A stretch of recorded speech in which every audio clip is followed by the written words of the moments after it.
ನಮಸ್ತೆ ಸ್ನೇಹಿತರೆ, ಕನ್ನಡ ದೀಪ ಯೂಟ್ಯೂಬ್ ಚಾನಲ್ಗೆ ನಿಮ್ಮೆಲ್ಲರಿಗೂ ಆತ್ಮೀಯವಾದಂಥ ಸ್ವಾಗತವನ್ನು ಕೋರುತ್ತಾ ನೋಡಿ, ನಾನಿವತ್ತು ಶಿಕ್ಷಣ ಇಲಾಖೆಯವರೇ ಬಿಟ್ಟಿರುವಂತಹ HSTRನ ಕನ್ನಡ ಮಾದರಿ ಪ್ರಶ್ನೆ ಪತ್ರಿಕೆಯ ಬಗ್ಗೆ ಸ್ವಲ್ಪ ಮಾತಾಡೋಣ ಅಂತ ಬಂದಿದ್ದೀನಿ.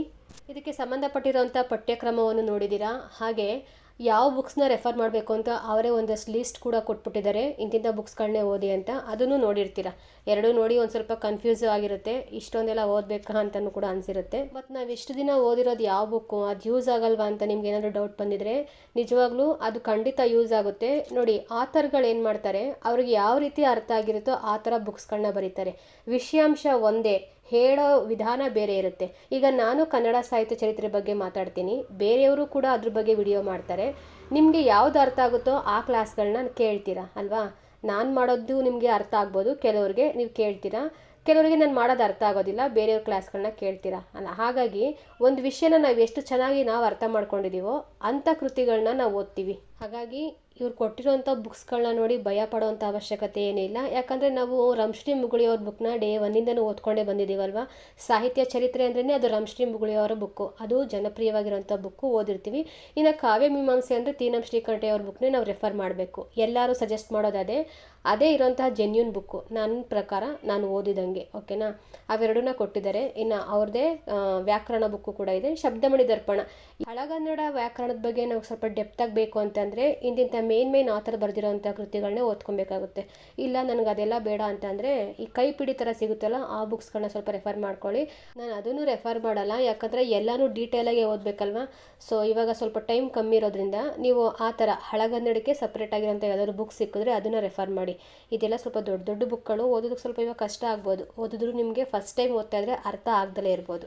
ಸರಿ, ನಾನಿವಾಗ ಮಾದರಿ ಪ್ರಶ್ನೆ ಪತ್ರಿಕೆಯ ಬಗ್ಗೆ ಮಾತಾಡೋಕೆ ಬಂದಿರೋದಲ್ವಾ. ನೋಡಿ, ಅವರು ಸಿಲೆಬಸ್ಸು ಕೊಟ್ಟಿದ್ದಾರೆ ಮತ್ತು ಯಾವ ಬುಕ್ ಓದಬೇಕು ಅಂತಲೂ ಕೊಟ್ಟಿದ್ದಾರೆ. ಜೊತೆಗೆ ಯಾವ ಪ್ಯಾಟ್ರನಲ್ಲಿ ಕ್ವಶನ್ ಪೇಪರ್ ಸಿದ್ಧ ಆಗುತ್ತೆ ಅನ್ನೋ ಒಂದು ಮಾದರಿಯನ್ನು ಕೊಟ್ಟಿದ್ದಾರೆ. ಇಲ್ಲಿರುವಂಥ ಪ್ರಶ್ನೆಗಳನ್ನು ನಾವು ಸುಮ್ಮನೆ ಚರ್ಚೆ ಮಾಡೋಣ. ಇದೇ ಬರ್ತಾವ ಅಂತಂದರೆ ಇಲ್ಲ, ಈ ಮಾದರಿಯಲ್ಲಿ ಪ್ರಶ್ನೆ ಬರುತ್ತೆ ಅಂತ ಹೇಳಿರೋಂಥದ್ದು. ಪ್ರಶ್ನೆಗಳು ತುಂಬಾ ಸರಳ ಆಗಿದ್ದಾವೆ ಇಲ್ಲಿ ಕೊಟ್ಟಿರೋವಂಥದ್ದು. ನೋಡಿದ ತಕ್ಷಣ ಅನ್ಸುತ್ತೆ ಎಕ್ಸಾಮಲ್ಲಿ ಹಿಂಗೆ ಕೇಳ್ತಾರ ಅಂತ. ಹಿಂಗೆ ನಿಜವಾಗ್ಲೂ ಕೇಳೋದಿಲ್ಲ. ಯಾಕಂದರೆ ಅವರಿಗೆ ನಮ್ಮಲ್ಲಿರೋಂಥ ಗೊಂದಲವನ್ನು ಹೋಗಿಸ್ಬೇಕು. ಕೊಟ್ಟಿರೋಂಥ ಬುಕ್ಕಿಗೂ ಸಿಲೆಬಸ್ಗೂ ಮ್ಯಾಚ್ ಆಗಬೇಕು. ಆ ಥರ ಸರಳವಾಗಿರುವಂಥ ಕೆಲವೊಂದಿಷ್ಟು ಪ್ರಶ್ನೆಗಳನ್ನ ಕೊಟ್ಬಿಟ್ಟಿದ್ದಾರೆ. ಆದರೆ ಕಾಂಪಿಟೇಟಿವ್ ಲೆವೆಲಲ್ಲಿ ಈ ಥರ ಪ್ರಶ್ನೆಗಳನ್ನ ಖಂಡಿತವಾಗ್ಲೂ ಕೇಳಲ್ಲ. ಇದರಲ್ಲಿ ಕೊಟ್ಟಿರೋದೇ ಅಮ್ಮಮ್ಮ ಅಂದರೆ ಈ ಆಪ್ಷನ್ಸ್ ಇದ್ದಾವಲ್ಲ, ಅಲ್ಲಿಂದ ಒಂದು 2-3 ಉತ್ತರಗಳು ಬರ್ಬೋದೇನೋ. ಪ್ರಶ್ನೆಗಳು ಹೇಳ್ತಾ ಇಲ್ಲ, ಅದನ್ನು ಕ್ವಶನ್ ಫ್ರೇಮ್ ಮಾಡ್ಕೊಂಡು ಬರ್ಬೋದೇನೋ. ಇದೇ ಪ್ರಶ್ನೆಗಳು ಬರೋದಿಲ್ಲ. ನಾವಿದನ್ನು ಚರ್ಚೆ ಮಾಡಿದಾಗ ಒಂದು ಸ್ವಲ್ಪ ಅದು ತಲೆಯಲ್ಲಿ ಉಡ್ಕೊಂಡು ಆ ಮೂಲಕ ಏನಾದರೂ ಬೇರೆ ಪ್ರಶ್ನೆಗಳು ಉದ್ಭವ ಆದರೆ ಈ ಮಾದರಿ ಪ್ರಶ್ನೆ ಪತ್ರಿಕೆಯಲ್ಲಿ ಇಂಥ ಪ್ರಶ್ನೆಗಳು ಈ ಥರ ಕೇಳಿದ್ದಾರೆ ಅಂತ ಅನ್ಕೊಬೋದು. ಅದನ್ನು ಬಿಟ್ಟು ದಯವಿಟ್ಟು ಯಾರು ಮಾಡೆಲ್ ಕ್ವಶನ್ ಪೇಪರ್ನ ಇದೇ ಫೈನಲಲ್ಲಿ ಇದೇ ಥರನೇ ಕೇಳ್ತಾರೆ ಅಂತ ಅನ್ಕೋಬೇಡಿ. ಈ ಪ್ಯಾಟ್ರನಲ್ಲಿ ಕೇಳ್ತಾರೆ, ಇದೇ ಪ್ರಶ್ನೆಗಳು ಬರೋದಿಲ್ಲ. ಪ್ರಶ್ನೆಗಳ ಕಾಠಿಣ್ಯತೆ ಇನ್ನೂ ಕ್ಲಿಷ್ಟವಾಗುತ್ತೆ. ಮತ್ತು ನನ್ನ ಕಡೆಯಿಂದ ಒಂದು ರಿಕ್ವೆಸ್ಟ್ ಏನು ಅಂತಂದರೆ, ಈಗ ನಾನು ಮಾಡೆಲ್ ಕ್ವಶನ್ ಪೇಪರ್ನ ನಿಮಗೆ ಉತ್ತರ ಸಮೇತವಾಗಿ ಹೇಳ್ತೀನಲ್ವಾ. ನೀವೇನು ಮಾಡಿ ಅಂದರೆ, ಇನ್ನೂ ಮಾಡೆಲ್ ಕ್ವಶನ್ ಪೇಪರ್ ನೋಡೇ ಇಲ್ಲ ಅಂತಂದರೆ ಮೊದಲು ಆ ಮಾಡೆಲ್ ಕ್ವಶನ್ ಪೇಪರ್ನ ನೋಡಿ ಉತ್ತರಗಳನ್ನ ಮಾಡಿ ನಂತರ ವಿಡಿಯೋಗಳನ್ನ ನೋಡಿ, ಆಯಿತಾ. ಯಾಕಂದರೆ ನಮ್ಮ ಸಾಮರ್ಥ್ಯ ನಮಗೆ ಮಾತ್ರ ಗೊತ್ತಾಗುತ್ತೆ. ಈಗ ಈ ಕ್ಷಣಕ್ಕೆ ಈ ಮಾಡೆಲ್ ಕ್ವಶನ್ ಪೇಪರ್ನ ನಾವು ಯಾವುದೇ ವಿಡಿಯೋಗಳ ಸಹಾಯ ಇಲ್ಲದೆ ನಾವು ಓದ್ಕೊಂಡಿರೋಷ್ಟನ್ನು ನಾವಿಲ್ಲಿ ಆನ್ಸರ್ ಮಾಡ್ತೀವಿ ಅಂತಂದರೆ ಪರವಾಗಿಲ್ಲ, ನಾನು ಇನ್ನೂ ಸ್ವಲ್ಪ ಚೆನ್ನಾಗಿ ಓದಬೇಕು ಅಂತ ಅನಿಸುತ್ತೆ. ಮೊದಲೇ ವಿಡಿಯೋಗಳನ್ನ ನೋಡಿಕೊಂಡು ಉತ್ತರಗಳೆಲ್ಲ ಕಂಡುಹಿಡ್ಕೊಂಡ್ಬಿಟ್ರೆ ನಮ್ಮನ್ನು ಯಾವಾಗ ಪರೀಕ್ಷೆ ಮಾಡ್ಕೊಳ್ಳೋದು? ಇದು ಒಳ್ಳೆ ರೈಟ್ ಟೈಮ್ ಅಲ್ವಾ. ಸೊ ಹಾಗಾಗಿ ಮೊದಲು ನೀವು ಫಸ್ಟ್ ಆನ್ಸರ್ ಮಾಡಿಬಿಡಿ, ನಂತರ ವಿಡಿಯೋ ನೋಡಿ. ನನಗೇನೋ ಗೊತ್ತು ಅಂತ ಹೇಳ್ತಾ ಇಲ್ಲ, ನನಗೆ ಗೊತ್ತಿರೋದನ್ನ ನಿಮ್ಮ ಹತ್ರ ಹಂಚ್ಕೊಳ್ಳೋದಕ್ಕೆ ಇಷ್ಟಪಡ್ತೀನಿ. ಏನಾದರೂ ತಪ್ಪಿದರೆ ದಯವಿಟ್ಟು ಕ್ಷಮಿಸಿ, ಆಯಿತಾ. ಸರಿ, ಶುರು ಮಾಡೋಣವಾ. ನಾನು ಕನ್ನಡ ಐಚ್ಛಿಕ ಕನ್ನಡ ಪತ್ರಿಕೆ 2 ತೊಗೊಂಡಿದ್ದೀನಿ, ಮಾಡೆಲ್ ಕ್ವಶನ್ ಪೇಪರು. ಪ್ರಶ್ನೆ ಸಂಖ್ಯೆ 1, ಕೆ.ಸಿ. ರಾಜನ ಪ್ರಕಾರ ಕನ್ನಡದಲ್ಲಿ ಅಸಾಧಾರಣ ಲಕ್ಷಣಗಳು ಒಟ್ಟು ಎಷ್ಟಿದ್ದಾವೆ ಅಂತ. ಇದಕ್ಕೆ ಸರಿಯಾಗಿರುವಂಥ ಉತ್ತರ ಒಟ್ಟು 9. ಎರಡನೇ ಪ್ರಶ್ನೆ, ಇದು ಪಾತಾಳ ಬಿಲಕ್ಕೆ ಬಾಗಿಲ್, ಈ ವಾಕ್ಯದಲ್ಲಿನ ಅಲಂಕಾರ ಯಾವುದು ಅಂತ ಕೇಳಿದರೆ. ನೋಡಿ, ಇದು ಪಂಪ ಭಾರತದಲ್ಲಿ ವೈಶಂಪಾಯನ ಸರೋವರಕ್ಕೆ ದುರ್ಯೋಧನ ಪ್ರವೇಶ ಮಾಡಬೇಕಾದ್ರೆ ಆ ಸರೋವರವನ್ನು ಕವಿ ಉತ್ಪ್ರೇಕ್ಷಿಸಿ ಬರೆದಿರೋವಂಥದ್ದು. ಉತ್ತರ ಗೊತ್ತಾಯ್ತಲ್ವಾ? ಉತ್ಪ್ರೇಕ್ಷ ಅಲಂಕಾರ. ಉಪಮಾಲಂಕಾರ ಅಂದರೆ ಏನು? ಎರಡು ವಸ್ತುಗಳಿಗೆ ಪರಸ್ಪರವಾಗಿ ಇರೋಂಥ ಹೋಲಿಕೆಯನ್ನು ಹೇಳೋಂಥದ್ದೇ ಉಪಮಾಲಂಕಾರ. ಉದಾಹರಣೆಗೆ, ಸೀತೆಯ ಮುಖ ಕಮಲದಂತೆ ಅರಳಿತು. ಸೀತೆಯ ಮುಖ ಕಮಲದಂತೆ ಅರಳಿತು, ಇದು ಉಪಮಾಲಂಕಾರಕ್ಕೆ ಉದಾಹರಣೆ. ಉಪಮಾಲಂಕಾರದಲ್ಲಿ ಪೂರ್ಣೋಪಮಾಲಂಕಾರ ಇದು. ಅಕಸ್ಮಾತ್ ಸೀತೆಯ ಮುಖ ಕಮಲದಂತೆ ಇಷ್ಟೇ ಇತ್ತು ಅಂದರೆ ಅದು ಲುಪ್ತೋಪಮಾಲಂಕಾರ. ಇನ್ನೊಂದು ದೃಷ್ಟಾಂತ ಅಂತ ಇದೆ. ಇದು ಎರಡು ವಸ್ತುಗಳು ಒಂದರ ಪ್ರತಿಬಿಂಬದಂತೆ ಅದರ ಭಾವದಂತೆ ತೋರ್ತಾ ಇದ್ರೆ ಅದನ್ನು ದೃಷ್ಟಾಂತ ಅಲಂಕಾರ ಅಂತ ಕರೀತಾರೆ. ಎರಡು ಬೇರೆ ಬೇರೆ ವಾಕ್ಯಗಳು ನೋಡೋದಕ್ಕೆ ಅರ್ಥ ಸಾದೃಶ್ಯದಿಂದ ಒಂದಕ್ಕೊಂದು ಬಿಂಬ ಪ್ರತಿಬಿಂಬದಂತೆ ಕಾಣ್ತಾ ಇರೋಂಥದ್ದನ್ನು ದೃಷ್ಟಾಂತ ಅಲಂಕಾರ ಅಂತ ಕರಿತೀವಿ. ಫಾರ್ ಎಕ್ಸಾಂಪಲ್, ಮಾತು ಬಲ್ಲವನಿಗೆ ಜಗಳವಿಲ್ಲ, ಊಟ ಬಲ್ಲವನಿಗೆ ರೋಗವಿಲ್ಲ. ಎರಡು ಕಂಪ್ಲೀಟಾಗಿ ಬೇರೆ ಬೇರೆ ವಾಕ್ಯಗಳಲ್ವ ಇಲ್ಲಿರುವಂಥದ್ದು. ಮಾತು ಬಲ್ಲವನಿಗೆ ಜಗಳ ಇಲ್ಲ, ರೈಟ್, ಮತ್ತು ಊಟ ಬಲ್ಲವನಿಗೆ ರೋಗವಿಲ್ಲ, ಇದು ಕರೆಕ್ಟೇ. ಆದರೆ ಇವೆರಡು ಬೇರೆ ಬೇರೆ ಆದ್ರೂ ಒಂದಕ್ಕೊಂದು ಎಷ್ಟು ಚೆನ್ನಾಗಿ ಅವಿನಾಭಾವ ಸಂಬಂಧವನ್ನು ಹೊಂದಿ ಒಂದು ವಾಕ್ಯದ ರೀತಿ ಫ್ರೇಮ್ ಆಗ್ತಾ ಇದೆ, ಬಿಂಬ ಪ್ರತಿಬಿಂಬದಂತೆ ಕಾಣ್ತಾ ಇದೆ. ಊರು ಉಪಕಾರ ಅರಿಯದು, ಹೆಣ ಶೃಂಗಾರ ಅರಿಯದು. ನಿಜ ಅಲ್ವಾ? ಊರಿಗೆ ನೀನು ಎಷ್ಟೇ ಉಪಕಾರ ಮಾಡು, ಅದನ್ನು ಯಾರು ನೆನಪಿಸ್ಕೊಳ್ಳೋದೇ ಇಲ್ಲ. ಇನ್ನು ಸತ್ತಿರೋಂಥ ಹೆಣಕ್ಕೆ ಶೃಂಗಾರ ಮಾಡಿದ್ರೆ ಎದ್ದುಬಿಟ್ಟು ನಾನು ಎಷ್ಟು ಚೆನ್ನಾಗಿ ರೆಡಿ ಮಾಡಿದ್ರೆ ಅಂತ ನೋಡ್ಕೊಳ್ತಾ ಹೆಣ ಇಲ್ಲ. ಈ ಥರ ಇಲ್ಲಿ ಬಿಂಬ ಪ್ರತಿಬಿಂಬ ಅಂತಂದರೆ ನೋಡಿ, ಇವಾಗ ನಾವು ಕನ್ನಡಿ ಮುಂದೆ ನಿಂತ್ಕೊಂಡು ನಮ್ಮ ಮುಂದೆ ನಾವು ನೋಡ್ಕೊತೀವಲ್ವಾ, ಎರಡು ಬೇರೆ ಬೇರೆ ಕ್ಯಾರೆಕ್ಟರ್ ಥರ ಕಾಣ್ತವೆ. ಇಬ್ಬಿಬ್ರು ಇದ್ದೀವಿ, ನಂತರನೇ ಇನ್ನೊಂದು ಕನ್ನಡಿ ಒಳಗಡೆ ಇನ್ನೊಬ್ಬ ಮನುಷ್ಯಳು ಇದ್ದಾಳೆ ಅಂತ ಅನಿಸುತ್ತೆ ಅಲ್ವಾ. ಆದರೆ ನೋಡೋದಕ್ಕೆ ಒಂದೇ ಥರ ಕಾಣ್ತಾ ಇದ್ದೀವಲ್ವಾ, ಬಿಂಬ ಪ್ರತಿಬಿಂಬದಂತೆ ಕಾಣ್ತಾ ಇದ್ದೀವಿ. ಇಬ್ಬರನ್ನ ಅಗಲಿಕೆ ಮಾಡೋದಕ್ಕೆ ಸಾಧ್ಯನೇ ಇಲ್ಲ. ಇದನ್ನೇ ನಾವು ದೃಷ್ಟಾಂತ ಅಲಂಕಾರ ಅಂತ ಕರೆಯುವಂಥದ್ದು. ಅಲಂಕಾರಗಳು ಅಂತ ಇದ್ರ ಬಗ್ಗೆ ಡೀಟೇಲ್ ಆಗಿ ಮಾಡಿದ್ದೀನಿ, ಅರ್ಥ ಆಗೋ ಥರ ಸರಳವಾಗಿರುವಂಥ ಉದಾಹರಣೆಗಳನ್ನು ಕೊಟ್ಟೆ ಹೇಳಿದ್ದೀನಿ, ಒಂದ್ಸಲ ನೋಡಿ. ಇನ್ನು ನೆಕ್ಸ್ಟು ಅರ್ಥಾಂತರ ನ್ಯಾಸ ಅಂತ ಇದೆ ನೋಡಿ. ಇದು ಒಂದು ವಿಶೇಷ ವಾಕ್ಯವನ್ನು ಸಾಮಾನ್ಯ ವಾಕ್ಯದಿಂದ ಸಮರ್ಥನೆ ಮಾಡೋವಂಥದ್ದನ್ನೇ ಅರ್ಥಾಂತರ ನ್ಯಾಸ ಅಂತ ಕರೀತಾರೆ. ಫಾರ್ ಎಕ್ಸಾಂಪಲ್, ಸುಮಾ ಪರೀಕ್ಷೆಯಲ್ಲಿ ಪ್ರಥಮ ಸ್ಥಾನ ಪಡೆದು ಉತ್ತೀರ್ಣಳಾದಳು. ಬುದ್ಧಿವಂತರಾದ ಮಕ್ಕಳಿಗೆ ಪರೀಕ್ಷೆ ಎಂದು ಲೆಕ್ಕವೇ ಅಲ್ವಾ. ಸುಮಾ ಎಷ್ಟು ಬುದ್ಧಿವಂತೆ ಅನ್ನೋದು ಇಲ್ಲಿ ಮುಖ್ಯ. ಅವಳು ಪ್ರಥಮ ಸ್ಥಾನ ಪಡ್ಕೊಂಡಿದ್ದು ಮುಖ್ಯ ಅಲ್ಲ, ಅವಳು ಬುದ್ಧಿವಂತೆ, ಅವಳಿಗೆ ಈ ಪರೀಕ್ಷೆ ಯಾವ ಲೆಕ್ಕ. ನೋಡಿ, ಇದರಲ್ಲಿ ವಿಶೇಷ ವಾಕ್ಯ ಅಂತಂದರೆ ಸುಮಾ ಪ್ರಥಮ ಸ್ಥಾನ ಪಡ್ಕೊಂಡು ಉತ್ತೀರ್ಣ ಆಗಿರೋದು ಅದು ವಿಶೇಷ ವಾಕ್ಯ ಅಲ್ವಾ. ಆದರೆ ಅವಳು ಬುದ್ಧಿವಂತೆ ಇದ್ದಾಳೆ, ಅವಳಿಗೆ ಪರೀಕ್ಷೆ ಲೆಕ್ಕನೇ ಇಲ್ಲ ಅನ್ನೋದು ಸಾಮಾನ್ಯ ವಾಕ್ಯ. ರೈಟ್. ಮೂರನೇ ಪ್ರಶ್ನೆ, ವಾರ್ಧಕ ಷಟ್ಪದಿಯ ಗಣವಿನ್ಯಾಸವು ಈ ರೀತಿಯಾಗಿರುತ್ತದೆ.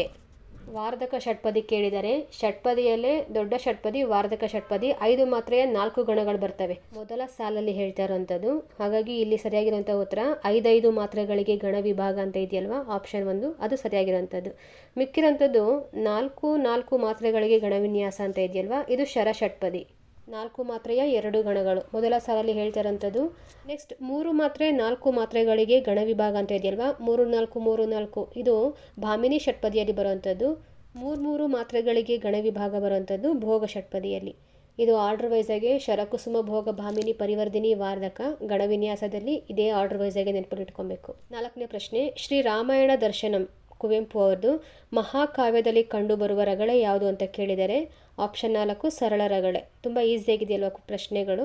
ಇನ್ನು ಲಲಿತ ರಗಳೆಯಲ್ಲಿ ಬಸವದೇವರಾಜರ ರಗಳೆ, ನಂಬಿಯಣ್ಣನ ರಗಳೆ ರಚನೆಯಾಗಿದೆ. ಮಂದಾನಿಲ ರಗಳೆಯಲ್ಲಿ ಕುಂಬಾರ ಗುಂಡಯ್ಯನ ರಗಳೆ. ಉತ್ಸಾಹ ರಗಳೆಯಲ್ಲಿ ಕಬ್ಬಿಗರ ಕಾವ್ಯದ ಕೆಲವೊಂದಿಷ್ಟು ಪದ್ಯಗಳನ್ನು ನಾವು ಗುರುತಿಸ್ಬೋದು. ಇನ್ನು 5ನೇ ಪ್ರಶ್ನೆ, ಪುರದ ಪುಣ್ಯಂ ಪುರುಷ ರೂಪಿಂದೇ ಹೋಗುತ್ತಿದೆ. ಈ ವಾಕ್ಯದಲ್ಲಿರುವ ಅಲಂಕಾರ ಯಾವುದು ಅಂತ ಕೇಳಿದರೆ ಇದು ಸತ್ಯ ಹರಿಶ್ಚಂದ್ರ ಕಾವ್ಯದ ಒಂದು ಸಾಲು. ಪುರದ ಪುಣ್ಯಂ ಪುರುಷ ರೂಪಿಂದೇ ಹೋಗುತ್ತಿದೆ ಹರಿಶ್ಚಂದ್ರನಿಗೆ ಹೇಳಿರುವಂಥದ್ದು. ಸರಿಯಾಗಿರುವಂಥ ಉತ್ತರ ಆಪ್ಷನ್ ಡಿ, ರೂಪಕ. ಪುರದ ಪುಣ್ಯ ಅನ್ನೋದು ಪುರುಷ ರೂಪಿನಲ್ಲಿ ಅಂದರೆ ಹರಿಶ್ಚಂದ್ರನ ರೀತಿಯಲ್ಲಿ ಹೋಗ್ತಾ ಇದೆ ಅಂತ ಹೇಳ್ತಾ ಇದ್ದಾರೆ ಅಲ್ವಾ. ಹಾಗಾಗಿ ಉಪಮೇಯ ಇಲ್ಲಿ ಪುರುಷ ರೂಪ ಹರಿಶ್ಚಂದ್ರ, ಉಪಮಾನ ಪುರದ ಪುಣ್ಯ. ನೆಕ್ಸ್ಟ್ 6ನೇ ಪ್ರಶ್ನೆ, ಭುವನ ಪದವು ಈ ಅಕ್ಷರಗಣವಾಗಿದೆ. ಇದಕ್ಕೆ ಯಮಾತ ರಾಜ ಬಾನ ಸಲಗಂ ಹಾಕ್ಕೊಂಡು ಅದಕ್ಕೆ ಪ್ರಸ್ತಾರ ಹಾಕ್ಕೊಳ್ಳಿ. ಭುವನ ಇದಕ್ಕೂ ಕೂಡ ಲಘು ಗುರುಗಳನ್ನ ಹಾಕೊಂಡಾದ್ಮೇಲೆ ಇಲ್ಲಿ ಭುವನಗೆ 3 ಲಘುಗಳು ಬರ್ತವೆ. ಲಘುಗಳು ಯಮಾತ ರಾಜ ಬಾನ ಸಲಗಮಲ್ಲಿ ಎಲ್ಲಿ ಬರ್ತವೆ ನೋಡ್ಕೊಳ್ಳಿ, ಅದು ನಸಲ ಅಲ್ಲಿ ಬರುತ್ತೆ. ಹಾಗಾಗಿ ಇದು ನಗಣ. ಮುಂದಿನ ಪ್ರಶ್ನೆ, ರೂಪಕ ಸಾಮ್ರಾಜ್ಯ ಚಕ್ರವರ್ತಿ ಎಂದು ಕರೆಯಲ್ಪಡುವವರು ಯಾರು ಅಂತ ಕೇಳಿದರೆ ರೂಪಕ ಸಾಮ್ರಾಜ್ಯ ಚಕ್ರವರ್ತಿ ಕುಮಾರವ್ಯಾಸರು. ಕುಮಾರವ್ಯಾಸ ಭಾರತ ಅನ್ನೋ ಕೃತಿಯನ್ನು ಬರೆದಿದ್ದಾರೆ. ಈ ಒಂದು ಹೆಸರನ್ನು ಕೊಟ್ಟಿದ್ದು ಇವರಿಗೆ SV ರಂಗಣ್ಣ ಅವರು. ಇವರಿಗೆ ಇನ್ನೊಂದು ಹೆಸರು ಕೂಡ ಇದೆ, ನಾರಾಯಣಪ್ಪ ಅಂತ. ಶಕರೂಪ ಅನ್ನೋ ಮತ್ತೊಂದು ವಿಶಿಷ್ಟವಾಗಿರೋ ಬಿರುದು ಕೂಡ ಇದೆ. ಇವ್ರ ಕೃತಿ ಹೆಸರು ಗೊತ್ತಿದೆ ಅಲ್ವಾ, ಕುಮಾರವ್ಯಾಸ ಭಾರತ. ಸಂಸ್ಕೃತದ ವ್ಯಾಸ ಭಾರತದ 10 ಪರ್ವಗಳ ಕಥೆಯನ್ನು ಸ್ವತಂತ್ರವಾಗಿ ಅನುವಾದ ಮಾಡಿರುವಂಥವ್ರು ಕುಮಾರವ್ಯಾಸ ಅಥವಾ ನಾರಾಯಣಪ್ಪ. ಇನ್ನು ಮಿಕ್ಕಿರುವಂಥದ್ದನ್ನು ವಿಜಯನಗರದ ಶ್ರೀ ಕೃಷ್ಣದೇವರಾಯನ ಆಸ್ಥಾನದ ತಿಮ್ಮಣ್ಣ ಕವಿಯವರು ಅವರ ರಾಜನ ಆಜ್ಞೆಯ ಮೇರೆಗೆ ಕುಮಾರವ್ಯಾಸ ಬರೆಯದೇ ಬಿಟ್ಟಿರುವಂತಹ 8 ಪರ್ವಗಳನ್ನು ಕೃಷ್ಣರಾಜ ಭಾರತ ಅಂತ ಕೃತಿಯನ್ನು ಬರೆದಿದ್ದಾರೆ. ಯಾರು? ತಿಮ್ಮಣ್ಣ ಕವಿಯವರು. ಶ್ರೀ ಕೃಷ್ಣದೇವರಾಯನ ಆಸ್ಥಾನದ ಕವಿಯವರು ತಿಮ್ಮಣ್ಣ ಕವಿ. ಕುಮಾರವ್ಯಾಸ ಬರೆಯದೇ ಉಳಿಸಿರುವಂತಹ 8 ಪರ್ವಗಳನ್ನು ಕೃಷ್ಣರಾಜ ಭಾರತ ಅಂತ ಹೆಸರಿಟ್ಬಿಟ್ಟು ಅದನ್ನು ಬರೆದು ಕೃತಿ ಮಾಡಿದ್ದಾರೆ. ಓಕೆನಾ. ಇದಿಷ್ಟು ಕುಮಾರವ್ಯಾಸನ ಬಗ್ಗೆ ಇರುವಂಥ ಒಂದು ಚಿಕ್ಕ ಮಾಹಿತಿ. ನೆಕ್ಸ್ಟ್ ಇಲ್ಲಿ ಆಪ್ಷನಲ್ಲಿ ಲಕ್ಷ್ಮೀಶ ಅಂತ ಇದೆ ನೋಡಿ. ಇವರು ಜೈಮಿನಿ ಭಾರತ ವಾರ್ಧಕ ಷಟ್ಪದಿಯಲ್ಲಿ ಬರೆದಿದ್ದಾರೆ. ಕರ್ನಾಟಕ ಕವಿ ಚೂತವನ ಚೈತ್ರ, ಉಪಮಾ ಲೋಲ ಅಂತ ಕರೀತಾರೆ ಇವರನ್ನ. ರೂಪಕ ಸಾಮ್ರಾಜ್ಯ ಚಕ್ರವರ್ತಿ ಕುಮಾರವ್ಯಾಸ ಆದರೆ ಉಪಮಾ ಲೋಲ ಲಕ್ಷ್ಮೀಶ. ಜೈಮಿನಿ ಭಾರತ ವಾರ್ಧಕ ಷಟ್ಪದಿಯಲ್ಲಿ ಇವ್ರು ಬರೀತಾರೆ. ಕುಮಾರವ್ಯಾಸ ಭಾಮಿನಿ ಷಟ್ಪದಿಯಲ್ಲಿ ಕುಮಾರವ್ಯಾಸ ಭಾರತ ಬರೀತಾರೆ. ಇನ್ನು ಹರಿಹರನ ಬಗ್ಗೆ ಕೇಳಂಗೆ ಇಲ್ಲ, ಯಾಕಂದರೆ ಅವರು ಒಂದು ಯುಗದ ಪ್ರವರ್ತಕ ಅಲ್ವಾ, ರಗಳೆಗಳ ಕವಿ ಹರಿಹರ. ನಾಗಚಂದ್ರ ಅಭಿನವ ಪಂಪ ಅಂತ ಬಿರುದಾಂಕಿತ. ಭಾರತಿ ಕರ್ಣಪುರ ಅಂತ ಮತ್ತೊಂದು ಬಿರುದು ಕೂಡ ಇದೆ. ಮಲ್ಲಿನಾಥ ಪುರಾಣ ಮತ್ತು ರಾಮಚಂದ್ರ ಚರಿತ ಪುರಾಣ ಅಥವಾ ಪಂಪ ರಾಮಾಯಣ ಕೃತಿಯ ಕರ್ತೃ ನಾಗಚಂದ್ರ ಕವಿಗಳಾಗಿರ್ತಾರೆ. ಮುಂದಿನ ಪ್ರಶ್ನೆ, ಭಾಷೆಯ ಉಗಮ ವಿಕಾಸದ ಬಗ್ಗೆ ವಂಶವೃಕ್ಷ ಸಿದ್ಧಾಂತವು ಪ್ರತಿಪಾದಿಸಿರುವಂತಹ ಅಂಶ ಯಾವುದು ಅಂತ ಕೇಳಿದ್ದಾರೆ. ಆಪ್ಷನ್ 1, ಪ್ರತಿಯೊಂದು ಭಾಷೆಯು ಪ್ರತ್ಯೇಕ ಗುಣ ಹೊಂದಿ ಬೆಳೆದಿದೆ. ಇಲ್ಲ, ಯಾಕಂದರೆ ಭಾಷೆ ಮೂಲತಃ ಒಂದೇ ಆಗಿತ್ತು ಮುಂಚೆ, ಅದರಿಂದ ವಿಂಗಡಣೆ ಹೊಂದಿತ್ತಲ್ವ. ನಾವು ದ್ರಾವಿಡ ಭಾಷೆಗಳು ನೋಡಬೇಕಾದ್ರೆ ಗೊತ್ತಾಗುತ್ತೆ, ಮೂಲದಲ್ಲಿ ಎಲ್ಲ ಒಂದೇ ಇತ್ತು, ನಂತರ ಅದು ವಿಂಗಡಣೆ ಆಗಿರುವಂಥದ್ದು. ಆಪ್ಷನ್ 1 ಕ್ಯಾನ್ಸಲ್ ಆಗುತ್ತೆ. ಜಗತ್ತಿನ ಭಾಷೆಗಳು ಬೇರೆ ಭಾಷೆಯೊಂದಿಗೆ ಸಂಬಂಧವಿಲ್ಲದೆ ಹುಟ್ಟಿ ಬಂದಿದೆ.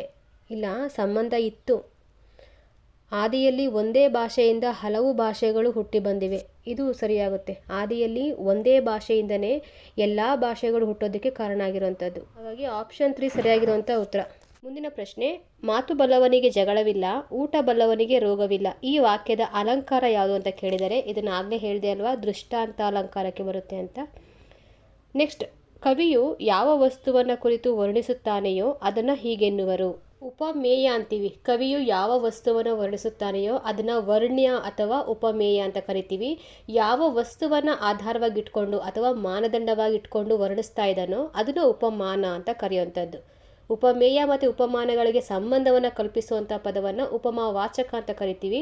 ಉಪಮೇಯ ಮತ್ತು ಉಪಮಾನಗಳಲ್ಲಿರುವಂತಹ ಸಾಧಾರಣ ಗುಣವನ್ನು ನಾವು ಸಮಾನ ಧರ್ಮ ಅಂತ ಹೇಳ್ತೀವಿ. ನೆಕ್ಸ್ಟ್, ಭಾಷಾ ಕೌಶಲ್ಯಗಳ ಬೋಧನಾ ಪ್ರಕ್ರಿಯೆಯಲ್ಲಿ ಅಸಿಂಧುವೆನಿಸುವ ಅಂಶ. ಅಂದರೆ ಇಲ್ಲಿ ಕೊಟ್ಟಿರೋಂಥ ಆಪ್ಷನ್ಗಳಲ್ಲಿ ಭಾಷಾ ಕೌಶಲ್ಯಗಳ ಬೋಧನಾ ಪ್ರಕ್ರಿಯೆಯಲ್ಲಿ ಯಾವುದೋ ಒಂದು ಮ್ಯಾಚ್ ಆಗ್ತಾ ಇಲ್ಲ, ಅದನ್ನು ಹೊರಗಡೆ ತೆಗೆದಾಕಬೇಕು. ಆಪ್ಷನ್ 1, ಉತ್ತಮ ಭಾಷಾ ಪ್ರಯೋಗದ ಅನುಕರಣೆಯ ಮೂಲಕ ಕಲಿಸುವುದು. ಸರಿಯಾಗಿದೆ ಇದು. ನಾವು ಭಾಷೆಯನ್ನು ಕಲಿಬೇಕಾದ್ರೆ ಅನುಕರಣೆ, ಶಬ್ದಗಳನ್ನು ಅನುಕರಣೆ ಮಾಡಿನೇ ಅಲ್ವಾ ಕಲಿಯುವಂಥದ್ದು. ಇದು ಭಾಷೆಯ ಕಲಿಕೆಗೆ ಸಹಾಯಕವಾಗಿರುವಂತಹ ಒಂದು ಸಿದ್ಧಾಂತ. ಅನುಕರಣ ಸಿದ್ಧಾಂತ ನೆನಪಿಸ್ಕೊಳ್ಳಿ, ಲಿಬ್ನಿಜ್ನ ಅನುಕರಣ ಸಿದ್ಧಾಂತ. ಸೆಕೆಂಡು, ಭಾಷಾ ಕೌಶಲ್ಯಗಳನ್ನು ಸಮಗ್ರತೆ ಮತ್ತು ಸರಳ ಕ್ರಮದಲ್ಲಿ ಕಲಿಸುವುದು. ಇದು ಕರೆಕ್ಟಾಗಿದೆ. ಪ್ರತಿ ಅಕ್ಷರವನ್ನು ಪದೇ ಪದೇ ತಿದ್ದಿಸಿ ಪರಿಣಿತಿ ಬೆಳೆಸುವುದು. ಭಾಷಾ ಕಲಿಕೆಗೆ ಮನೆ ಮತ್ತು ಸಾಮಾಜಿಕ ಪರಿಸರವನ್ನು ಬಳಸಿಕೊಳ್ಳುವುದು. ಆಪ್ಷನ್ 4 ಸರಿಯಾಗಿದೆ. 1, 2, 4 ಕರೆಕ್ಟಾಗಿದೆ. ಆಪ್ಷನ್ 3, ಪ್ರತಿ ಅಕ್ಷರವನ್ನು ಪದೇ ಪದೇ ತಿದ್ದಿಸಿ ಪರಿಣಿತಿ ಬೆಳೆಸುವುದು ರಾಂಗು. ಯಾಕೆ ರಾಂಗ್ ಆಗುತ್ತೆ ಅಂದರೆ ನೋಡಿ, ಇದು ಭಾಷೆಯಲ್ಲಿನ ಲಿಪಿಯನ್ನು ಕಲಿಸೋದಕ್ಕೆ ಸಹಾಯ ಆಗುತ್ತೆ. ಭಾಷಾ ಕೌಶಲ್ಯಗಳು ಅಂದರೆ ಪ್ರಮುಖವಾಗಿ ನಾವು 4 ಕೌಶಲ್ಯಗಳನ್ನ ನೋಡ್ತೀವಿ. ಆ, ಮಾ, ಓ, ಬಾ ಅಂತ. ಆಲಿಸುವಿಕೆ, ಮಾತುಗಾರಿಕೆ, ಓದುಗಾರಿಕೆ, ಬರವಣಿಗೆ. ಇಲ್ಲಿ 3ನೇ ಆಪ್ಷನ್ನು ಬರವಣಿಗೆಯ ದೋಷಗಳಿಗೆ ಪರಿಹಾರ ಕ್ರಮಗಳಲ್ಲಿ ಒಂದು. ಭಾಷಾ ಕೌಶಲ್ಯಗಳು ಮಗುವಿನ ಸಹಜ ಕಲಿಕೆಗೆ ನೆರವಾಗುವಂತಿರಬೇಕು, ಆದರೆ ಇದು ಸಹಜ ಕಲಿಕೆಗೆ ತೊಡಕನ್ನು ಉಂಟು ಮಾಡ್ತದೆ. ಪ್ರತಿ ಅಕ್ಷರವನ್ನು ತಿದ್ದಿ ಹೇಳ್ಕೊಡೋದು ಕೌಶಲ್ಯಗಳನ್ನು ಕಲಿಸ್ಬೇಕಾದ್ರೆ ಮಾಡುವಂಥದ್ದು ರೈಟ್. ಮುಂದಿನ ಪ್ರಶ್ನೆ, ಭಾಷೆಯ ಸ್ವರೂಪಕ್ಕೆ ಸರಿಹೊಂದದ ಲಕ್ಷಣ ಯಾವುದು ಅಂತ ಕೇಳಿದರೆ, ಭಾಷೆ ಆನುವಂಶಿಕವಾಗಿ ಬರುವಂತಹದ್ದು, ಭಾಷೆ ಭಾವನಾ ರೂಪಕ ಮತ್ತು ಭಾವನಾ ವಾಹಕ, ಭಾಷೆ ಧ್ವನಿ ಸಂಕೇತಗಳ ಅರ್ಥಬದ್ಧ ವ್ಯವಸ್ಥೆ, ಭಾಷೆ ಮನಸ್ಸಿನ ಸ್ಥಿತಿಯನ್ನು ಅಭಿವ್ಯಕ್ತಿಸುವಂತಹ ಸಾಧನ. ನೋಡಿ, ಇದರಲ್ಲಿ 2, 3, 4 ಸರಿಯಾಗಿದೆ. ಸರಿ ಹೊಂದದೇ ಇರುವಂಥದ್ದು ಭಾಷೆ ಆನುವಂಶಿಕವಾಗಿ ಬರುವಂಥದ್ದು ಅಂತ ಇದೆಯಲ್ವಾ, ಇದು ತಪ್ಪಾಗಿರುವಂಥದ್ದು. ನೆಕ್ಸ್ಟ್ 14ನೇ ಪ್ರಶ್ನೆ, ಉತ್ತಮ ಆಲಿಸುವಿಕೆಯಲ್ಲಿ ಸಾಧಿಸಬೇಕಾದ ಅತಿ ಮುಖ್ಯ ಅಂಶ. ಆಪ್ಷನ್ 1, ಕಣ್ಣು ಮುಚ್ಚಿ ಅಂತರ್ಮುಖಿಯಾಗಿ ಕೇಳುವುದು, ಆಲಿಸುತ್ತಾ ವಿಷಯಗಳನ್ನು ಮೌಲ್ಯಮಾಪನ ಮಾಡುವುದು, ಆಲಿಸುತ್ತಾ ಕಲ್ಪನಾ ಲೋಕದಲ್ಲಿ ಮುಳುಗುವುದು, ಉದ್ದೇಶಪೂರ್ವಕವಾಗಿ ಧ್ವನಿ ಏರಿಳಿತಗಳನ್ನು ಗಮನಿಸಿ ಆಲಿಸುವುದು. ನೋಡಿ, ಇಲ್ಲಿ ಎಲ್ಲ ಆಪ್ಷನ್ಗಳು ಸರಿಯಾಗೇ ಇದೆ ಅಂತ ಕಾಣಿಸ್ತಾ ಇದೆ. ಪ್ರಶ್ನೆ ನೋಡಿ, ಉತ್ತಮ ಆಲಿಸುವಿಕೆಯಲ್ಲಿ ಸಾಧಿಸಬೇಕಾದ ಅತಿ ಮುಖ್ಯ ಅಂಶ ಅಂತ ಕೇಳಿದ್ದಾರೆ. ಆಲಿಸುತ್ತಾ ವಿಷಯಗಳನ್ನು ಮೌಲ್ಯಮಾಪನ ಮಾಡ್ಕೊಬೇಕು ನಾವು. ಅದು ಯಾವ ಥರ ನೋಡಿ, ಇವಾಗ ನಾನು ಮಾತಾಡ್ತಾ ಇದ್ದೀನಲ್ವ, ಏನೋ ಒಂದು ವಿಷಯವನ್ನು ನಿಮಗೆ ಹಂಚ್ಕೊತಾ ಇದ್ದೀನಿ ಅಂತ ಇಟ್ಕೊಳ್ಳಿ. ನನ್ನ ವಿಷಯ ಕೇಳಿಬಿಟ್ಟು ನಿಮ್ಮ ತಲೆಯಲ್ಲೂ ಒಂದು ಆಲೋಚನೆ ಬರಬೇಕು, ನಿಮ್ದು ಯೋಚನೆ ಬರಬೇಕು, ಅಥವಾ ಯಾವುದೋ ಒಂದು ಚಿಂತನೆಗೆ ಈ ನನ್ನ ಆಲಿಸುವಿಕೆ, ನನ್ನ ಮಾತಿನ ಆಲಿಸುವಿಕೆ ನಿಮಗೆ ಯಾವುದೋ ಒಂದು ಚಿಂತನೆಗೆ ಎಡೆ ಮಾಡಿಕೊಡ್ಬೇಕು. ಹಾಗಿದ್ದಾಗ ಮಾತ್ರ ಉತ್ತಮ ಆಲಿಸುವಿಕೆ ನಿಮ್ಮಲ್ಲಾಗಿದೆ ಅಂತ. ಇಲ್ಲಿ ಆಲಿಸುತ್ತಾ ವಿಷಯಗಳನ್ನು ಮೌಲ್ಯಮಾಪನ ಮಾಡುವುದು ಅತ್ಯಂತ ಮುಖ್ಯವಾಗಿರುವಂತಹ ಉತ್ತಮ ಆಲಿಸುವಿಕೆಯ ಒಂದು ಲಕ್ಷಣ.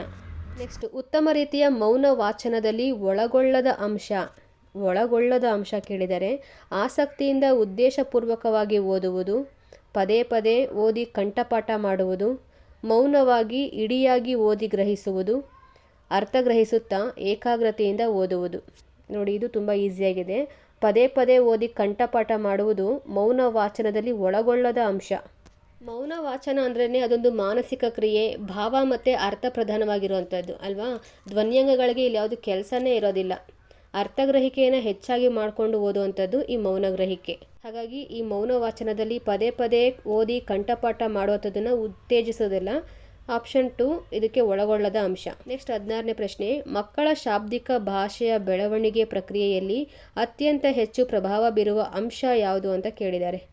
ಆಪ್ಷನ್ 1 ಸಮವಯಸ್ಕರೊಡನೆ ವಿಚಾರ ವಿನಿಮಯ, ಆಪ್ಷನ್ 2 ದಿನಪತ್ರಿಕೆಗಳ ವಾಚನ, ಆಪ್ಷನ್ 3 ನಿಯತಕಾಲಿಕೆಗಳ ವಾಚನ, ಆಪ್ಷನ್ 4 ಮಕ್ಕಳ ಆನುವಂಶಿಕ ಹಿನ್ನೆಲೆ.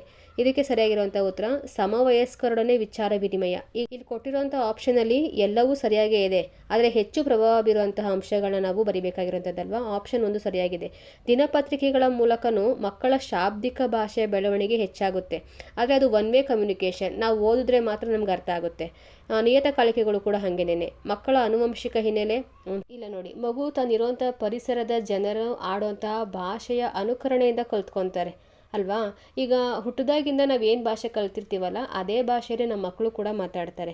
ಹಾಗಾಗಿ ಭಾಷೆ ಅನ್ನೋದು ಆನುವಂಶಿಕವಾಗಿರುವಂಥದ್ದಲ್ಲ, ಅನುಕರಣೆಯ ಮೂಲಕ ಬಂದಿರುವಂಥದ್ದು. ನಾವು ಯಾವ ಭಾಷೆಯನ್ನು ಮನೇಲಿ ಮಾತಾಡ್ತೀವೋ ಅದನ್ನು ಕಲ್ತ್ಕೊಳ್ಳುತ್ತೆ. ಸಮಾಜದಲ್ಲಿ ಅಂದರೆ ಮನೆಯಿಂದ ಹೊರಗಡೆ ಅವರ ಫ್ರೆಂಡ್ಸ್ಗಳು ಯಾವ ಭಾಷೆಯನ್ನು ಮಾತಾಡ್ತಾರಲ್ವ ಅದನ್ನು ಕೂಡ ಕಲ್ತ್ಕೊಳ್ಳುತ್ತೆ ಮಕ್ಕಳು. ಹಾಗಾಗಿ ಅತಿ ಹೆಚ್ಚಿನದಾಗಿ ಪ್ರಭಾವ ಬೀರುವಂಥದ್ದು ಭಾಷೆಯ ಬೆಳವಣಿಗೆ, ಶಾಬ್ದಿಕ ಭಾಷೆಯ ಬೆಳವಣಿಗೆಯ ಮೇಲೆ ಮಕ್ಕಳಲ್ಲಿ ಸಮವಯಸ್ಕರೊಡನೆ ವಿಚಾರ ವಿನಿಮಯ. ಅವ್ರ ಏಜ್ ಗ್ರೂಪಲ್ಲೇ ಅವ್ರು ಮಾತಾಡಬೇಕಾದ್ರೆ ಅನೇಕ ವಿಷಯಾಂಶಗಳು ಅವ್ರ ತಕ್ಕನಂಗೆ ಮಾತಾಡ್ಕೊತಾರಲ್ವ, ಅಲ್ಲಿ ಅನೇಕ ಶಾಬ್ದಿಕ ಹೊಸ ಹೊಸ ವಿಚಾರಗಳ ಶಬ್ದಗಳನ್ನು ಗ್ರಹಿಸ್ಕೊತವೆ. ನೆಕ್ಸ್ಟ್ 17ನೇ ಪ್ರಶ್ನೆ, ಕೈ ಬರಹದಲ್ಲಿ ಕಂಡುಬರುವ ವ್ಯಾಕರಣ ದೋಷಗಳಿಗೆ ಮುಖ್ಯ ಕಾರಣ ಏನು ಅಂತ ಕೇಳಿದ್ದಾರೆ. ಆಪ್ಷನ್ 1 ಮಾತು ಮತ್ತು ಓದಿನಲ್ಲಿ ಕಂಡುಬರುವ ದೋಷಗಳು, ಸುಂದರ ಬರಹಕ್ಕೆ ಉತ್ತೇಜನದ ಕೊರತೆ, ಆಂಗ್ಲ ಮಾಧ್ಯಮದಲ್ಲಿ ಬೋಧನೆ, ಪದ ಮತ್ತು ವ್ಯಾಕರಣ ರಚನಾ ಅಭ್ಯಾಸಗಳ ಕೊರತೆ. ಆಪ್ಷನ್ 4 ಸರಿಯಾಗಿರುವಂಥದ್ದು. ಕೈ ಬರಹದಲ್ಲಿ ಕಂಡುಬರುವ ವ್ಯಾಕರಣ ದೋಷಗಳಿಗೆ ಮುಖ್ಯ ಕಾರಣ ಪದ ಮತ್ತು ವಾಕ್ಯ ರಚನಾ ಅಭ್ಯಾಸಗಳ ಕೊರತೆ ಇರುವಂಥದ್ದು. ಮುಂದಿನ ಪ್ರಶ್ನೆ, ತರಗತಿಗಳಲ್ಲಿ ದ್ವಿಭಾಷೆಯನ್ನು ಬಳಸುವುದರಿಂದ ಆಪ್ಷನ್ 1 ಭಾಷಾ ಕಲಿಕೆ ಹಾಗೂ ಪ್ರಯೋಗ ಉತ್ತಮಗೊಳ್ಳುತ್ತದೆ, ಆಪ್ಷನ್ 2 ಪಠ್ಯ ಕಲಿಕೆಗೆ ಅಡ್ಡಿಯುಂಟಾಗುತ್ತದೆ, ಆಪ್ಷನ್ 3 ಒಂದೇ ಅಧಿಕೃತ ಭಾಷೆಯನ್ನು ಮಾತ್ರ ಬಳಸಬೇಕು, ಆಪ್ಷನ್ 4 ಯಾವ ಭಾಷೆಯಲ್ಲೂ ಪ್ರಭುತ್ವ ಸಾಧಿಸುವುದಿಲ್ಲ. 2, 3, 4 ರಾಂಗ್ ಆಗಿದೆ. ಭಾಷಾ ಕಲಿಕೆ ಹಾಗೂ ಪ್ರಯೋಗ ಉತ್ತಮಗೊಳ್ಳುತ್ತದೆ. ನೋಡಿ, ತರಗತಿಯಲ್ಲಿ ಹಿಂದಿನೂ ಇದೆ ಕನ್ನಡನೂ ಇದೆ ಅಲ್ವಾ. ಆ ಎರಡೂ ಭಾಷೆಗಳನ್ನು ಮಗು ಕಲ್ತ್ಕೊಳ್ಳುತ್ತೆ. ಅಟ್ಲೀಸ್ಟ್ ಓದೋದಕ್ಕಾದರೂ ಬರುತ್ತೆ, ಬರೆಯೋದಕ್ಕಾದರೂ ಕಲ್ತ್ಕೊಂಡಿರುತ್ತೆ, ಹೇಳಿದ್ದನ್ನ ಅರ್ಥ ಮಾಡ್ಕೊಳ್ಳೋದಕ್ಕಾದರೂ ಬಂದಿರುತ್ತೆ. ಈ ಮೂರಲ್ಲಿ ಏನಾದರೂ ಒಂದನ್ನಾದರೂ ಕಲ್ತಿರುತ್ತೆ ಮಗು. ಹಾಗಾಗಿ ಫಸ್ಟ್ ಲ್ಯಾಂಗ್ವೇಜ್, ಸೆಕೆಂಡ್ ಲ್ಯಾಂಗ್ವೇಜ್ ಅಂತ ಎರಡನ್ನೇ ಇಟ್ಟಿರ್ತಾರೆ. ಎರಡೂ ಭಾಷೆನೂ ಕಲ್ತ್ಕೊಬೇಕು ಮಗುಗೆ ಉಪಯೋಗ ಆಗಲಿ ಅಂತ ಅಂದ್ಬಿಟ್ಟು. ಇದು ಭಾಷಾ ಕಲಿಕೆ ಮತ್ತು ಪ್ರಯೋಗ ಉತ್ತಮಗೊಳ್ಳೋದಕ್ಕೆ ಸಹಾಯಕ ಆಗಿರುವಂಥದ್ದು. ಯಾವ ಭಾಷೆಯಲ್ಲೂ ಪ್ರಭುತ್ವ ಸಾಧಿಸುವುದಿಲ್ಲ ಅಂತ ಅದು ಹೆಂಗಾಗ್ಬಿಡುತ್ತೆ. ಮಗು ಒಂದು ಭಾಷೆಯಲ್ಲಿ, ಇವಾಗ ನಂದು ಕನ್ನಡ ಮಾಧ್ಯಮ ಅಂತ ಆದರೆ ನಾನು ಕನ್ನಡದಲ್ಲಿ ಪ್ರಭುತ್ವವನ್ನು ಸಾಧಿಸ್ಕೊಂಡಿರ್ತೀನಿ, ನನಗೆಲ್ಲ ಅರ್ಥ ಆಗ್ತಿದೆ, ನಾನು ಹೇಳೋದನ್ನೆಲ್ಲ ಬರೀತೀನಿ, ನಾನು ಮಾತಾಡ್ತೀನಿ ಚೆನ್ನಾಗಿ ಸ್ಪಷ್ಟವಾಗಿ ಅಂತಂದರೆ ನನಗೆ ಆ ಭಾಷೆಯ ಪ್ರಭುತ್ವ ಸಾಧಿಸ್ಕೊಂಡಿದ್ದೀನಿ ಅಲ್ವಾ. ಎರಡು ಭಾಷೆ ಇಟ್ಬಿಟ್ಟಿದ್ದಾರೆ ಅಂದಿದ ತಕ್ಷಣ ಯಾವ ಭಾಷೆಯಲ್ಲೂ ನಮಗೆ ಪ್ರಭುತ್ವ ಸಾಧಿಸೋದಕ್ಕಾಗೋದಿಲ್ಲ ಅಂತ ಅರ್ಥ ಅಲ್ಲ. ಇನ್ನು ಒಂದೇ ಅಧಿಕೃತ ಭಾಷೆಯನ್ನು ಮಾತ್ರ ಬಳಸಬೇಕು, ಎಲ್ಲೂ ಹೇಳಿಲ್ಲ ಅಲ್ವಾ. ಶಾಲೆಗಳಲ್ಲಿ ದ್ವಿಭಾಷಿಕತೆಯನ್ನೇ ಕಲಿಸೋವಂಥದ್ದು. ಇನ್ನು ಪಠ್ಯ ಕಲಿಕೆಗೆ ದ್ವಿಭಾಷಿಕತೆ ಅಡ್ಡಿ ಆಗೋದಿಲ್ಲ, ಆದರೆ ಭಾಷಾ ಕಲಿಕೆ ಮತ್ತು ಪ್ರಯೋಗ ಉತ್ತಮಗೊಳ್ಳುತ್ತದೆ. ನೆಕ್ಸ್ಟ್, ಪಾಠ ಬೋಧನಾ ಸಂದರ್ಭಗಳಲ್ಲಿ ಸೂಚನೆಗಳನ್ನು ನೀಡುವ ಮುಖ್ಯ ಉದ್ದೇಶ, ಇನ್ಸ್ಟ್ರಕ್ಷನ್ಸ್ ಯಾಕೆ ಕೊಡ್ತಾರೆ ಪಾಠ ಬೋಧನಾ ಸಂದರ್ಭದಲ್ಲಿ ಅಂತ. ತರಗತಿಯಲ್ಲಿ ಅಶಿಸ್ತು ಗದ್ದಲಗಳನ್ನು ನಿಯಂತ್ರಿಸಲು, ಬೋಧನೆ ಮತ್ತು ಕಲಿಕಾ ಪ್ರಕ್ರಿಯೆಯನ್ನು ಬೋಧಪ್ರದವಾಗಿ ಮುಂದುವರಿಸಲು, ಕಲಿಕೆಯನ್ನು ನಿರಂತರ ಮೌಲ್ಯಮಾಪನ ಮಾಡಲು, ಕಲಿಕೆಯ ಮೌಲ್ಯಮಾಪನ ಮತ್ತು ಪರಿಹಾರ ಚಟುವಟಿಕೆಗಳನ್ನು ಮಾಡಲು. ಸರಿಯಾಗಿರುವಂಥ ಉತ್ತರ ಆಪ್ಷನ್ 2. ಬೋಧನೆ ಮತ್ತು ಕಲಿಕಾ ಪ್ರಕ್ರಿಯೆ ಸುಗಮವಾಗಿ ಸಾಗೋದಕ್ಕೋಸ್ಕರ, ಬೋಧಪ್ರದವಾಗಿ ಮುಂದುವರೆಯೋದಕ್ಕೋಸ್ಕರ ಈ ಇನ್ಸ್ಟ್ರಕ್ಷನ್ಸ್ಗಳನ್ನ ಕೊಟ್ಟಿರ್ತಾರೆ. ಮುಂದಿನ ಪ್ರಶ್ನೆ, ಭಾಷಾ ಕೌಶಲ್ಯಗಳ ಕಲಿಕೆಯಲ್ಲಿ ಬಳಸಬಹುದಾದ ಸ್ವಯಂಬೋಧಿನಿ ಸಾಧನ, ಪಠ್ಯಪುಸ್ತಕ, ಸಂಪನ್ಮೂಲ ಪುಸ್ತಕ, ಕಾಪಿ ಪುಸ್ತಕ, ಅಭ್ಯಾಸ ಪುಸ್ತಕ. ಅಲ್ಲ, ಇಲ್ಲಿ ಕಾಪಿ ಪುಸ್ತಕ ಅಭ್ಯಾಸ ಪುಸ್ತಕ ಎರಡೂ ಒಂದೇ ಅಲ್ವಾ, ಯಾಕೆ ಸಪ್ರೇಟಾಗಿ ಕೊಟ್ಟರು?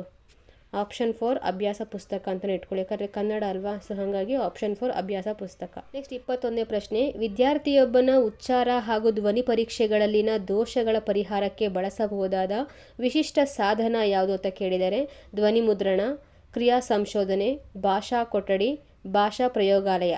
ನೋಡಿ, ಇದು ಧ್ವನಿಗಳಿಗೆ ಸಂಬಂಧಪಟ್ಟಿರುವಂಥದ್ದಲ್ವಾ, ಹಾಗಾಗಿ ಧ್ವನಿ ಮುದ್ರಣ ಸರಿಯಾಗಿರುವಂಥ ಉತ್ತರ. ಆ ವಿದ್ಯಾರ್ಥಿ ಯಾವ ರೀತಿ ಅಕ್ಷರಗಳನ್ನ ಉಚ್ಚಾರಣೆ ಮಾಡ್ತಿದೆ ಅಂತ ತಿಳ್ಕೊಳ್ಳೋದಕ್ಕೆ ನಾವು ಆ ಧ್ವನಿಯನ್ನು ಕೇಳಿಸ್ಕೊಬೇಕಲ್ವಾ, ಸೊ ಹಾಗಾಗಿ ಧ್ವನಿ ಮುದ್ರಣ. ಓಕೆನಾ. ನೆಕ್ಸ್ಟ್, ಪದ್ಯ ಬೋಧನೆಯಲ್ಲಿ ರಸಾನುಭವವನ್ನು ಮೌಲ್ಯಮಾಪನ ಮಾಡುವ ಬಗೆ: ಪದ್ಯದ ಕಂಠಪಾಠವನ್ನು ಒಪ್ಪಿಸಿಕೊಳ್ಳುವುದು, ಪದ್ಯದ ಬಗ್ಗೆ ವಸ್ತುನಿಷ್ಠ ಪ್ರಶ್ನೆಗಳನ್ನು ಕೇಳುವುದು, ಪದ್ಯದ ಸಾರವನ್ನು ಕುರಿತು ವಿವರಣೆ ಕೇಳುವುದು, ಪದ್ಯದಲ್ಲಿನ ಭಾಷಾಂಶಗಳ ಅಭ್ಯಾಸ ಮಾಡಿಸುವುದು. ನೋಡಿ, ಇದು ರಸಾನುಭವವನ್ನು ಮೌಲ್ಯಮಾಪನ ಮಾಡೋದು ಅಂತಂದರೆ, ಈಗ ನಾನು ಯಾವುದೋ ಒಂದು ಪದ್ಯ ಮಾಡಿರ್ತೀನಿ, ಮಕ್ಕಳಿಗೆ ಅದು ಅರ್ಥ ಆಗಿರಬೇಕು. ಅರ್ಥ ಯಾವ ರೀತಿ ಮಾಡಿಸೋದು?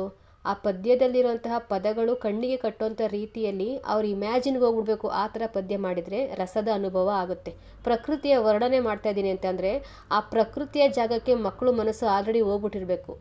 ಆ ಪ್ರಕೃತಿಯ ಮಡಿಲಲ್ಲೇ ಕುತ್ಕೊಂಡು ಪದ್ಯವನ್ನು ಕೇಳ್ತಾ ಇದ್ದೀನೇನೋ ಅಂತ ಅವ್ರಿಗೆ ಅನ್ನಿಸ್ಬೇಕು. ಈ ಥರ ಇದ್ದಾಗ ರಸಾನುಭವಗಳಾಗ್ತವೆ. ಆ ಥರ ಕೇಳಿದಾಗ್ಲೇ ನಾವೇನು ಪದ್ಯ ಮಾಡಿರ್ತೀವಲ್ವ ಅದನ್ನು ತುಂಬ ಚೆನ್ನಾಗಿ ಅವ್ರು ವಿವರಣೆ ಕೊಡ್ತಾರೆ. ಮೇಡಮ್, ನೀವು ಇದೇ ಥರನೇ ಹೇಳಿದ್ರಿ, ಈ ಪದ್ಯ ಹೀಗೆ ಇದೆ, ಅದರ ಅರ್ಥ ಇದು ಅಂತ ಹೇಳ್ತಾರೆ. ಸೊ ಹಾಗಾಗಿ ಇಲ್ಲಿ ಪದ್ಯ ಬೋಧನೆಯಲ್ಲಿ ರಸಾನುಭವವನ್ನು ಮೌಲ್ಯಮಾಪನ ಮಾಡುವ ಬಗ್ಗೆ ಪದ್ಯದ ಸಾರವನ್ನು ಕುರಿತು ವಿವರಣೆ ಕೇಳಬೇಕು ಟೀಚರ್ಸ್ ಆಗಿರೋರು. ಆವಾಗ ರಸದ ಅನುಭವ ಮಕ್ಕಳಿಗಾಗಿದೆ ಅಂತ ಮೌಲ್ಯಮಾಪನ ಮಾಡ್ಬೋದು. ನೆಕ್ಸ್ಟ್ 23ನೇ ಪ್ರಶ್ನೆ, ಭಾವಪೂರ್ಣ ಅಭಿವ್ಯಕ್ತಿಯನ್ನು ಪೋಷಿಸುವ ಚಟುವಟಿಕೆ ಯಾವುದು ಅಂತ ಕೇಳಿದರೆ ಪುಟಾಣಿ ಭಾಷಣ, ಪಾತ್ರಾಭಿನಯ, ಚರ್ಚಾ ಸ್ಪರ್ಧೆ, ಹರಟೆ.